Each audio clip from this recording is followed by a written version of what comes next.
ये अजीब सा जानवर इंसानों के आंगन में घुस आया। छोटी लड़की ये देखकर डर गई और सब लोग थोड़ा पीछे हटकर चुपचाप देखने लगे। फिर उन्होंने देखा कि ये छोटा सा जानवर कोई नुकसान नहीं कर रहा, बस एक तरफ जाकर घास खाने लगा। घर के मालिक ने देखा कि ये काफ़ी शांत और सीधा है, तो उसने अपनी बेटी के लिए रखा हुआ शकरकंद उसे खिला दिया। ये देखकर सब हैरान रह गए, क्योंकि वो बिना रुके बहुत तेज़ी से खाने लगा। डर था कि कहीं उसे गला ना अटक जाए, तो अच्छे दिल वाले लड़के ने उसके लिए एक कटोरा पानी भी रख दिया। सबको लगा खाना खाकर वो चला जाएगा, लेकिन वो तो आंगन में ही लेटकर खेलने लगा।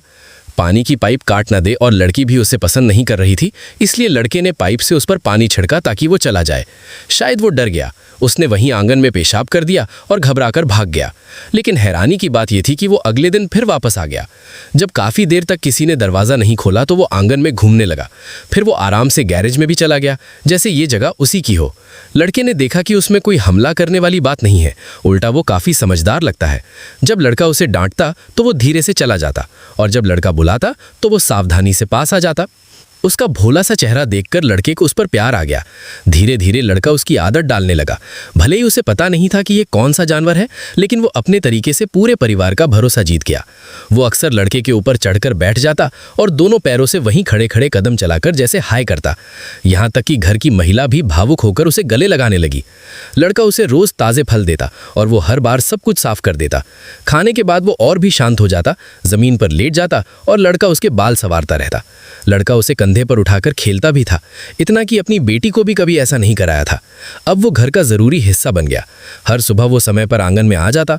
लड़के ने उसके लिए एक छोटा सा घर भी बना दिया और अंदर खिलौने रख दिए। शुरू में वो खुश था, खेलता और थककर झूले में सो जाता, लेकिन कुछ समय बाद वो उदास सा रहने लगा और खाना भी पहले जैसा नहीं खा रहा था। लड़के को लगा उसे कुछ चाहिए, तो उसने उसे बाहर छोड़ने की कोशिश की। बाहर जाते ही वो बिल्कुल आज़ाद हो गया और आंगन में मस्ती करने लगा। तब लड़के को समझ आया कि उसे पिंजरे वाली देखभाल नहीं, आज़ादी चाहिए।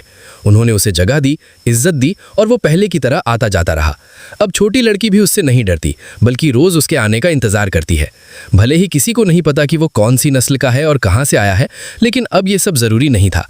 उसने अपने काम से साबित कर दिया कि वो दोस्त है, वफादार है और इस घर का एक खास सदस्य बन चुका है।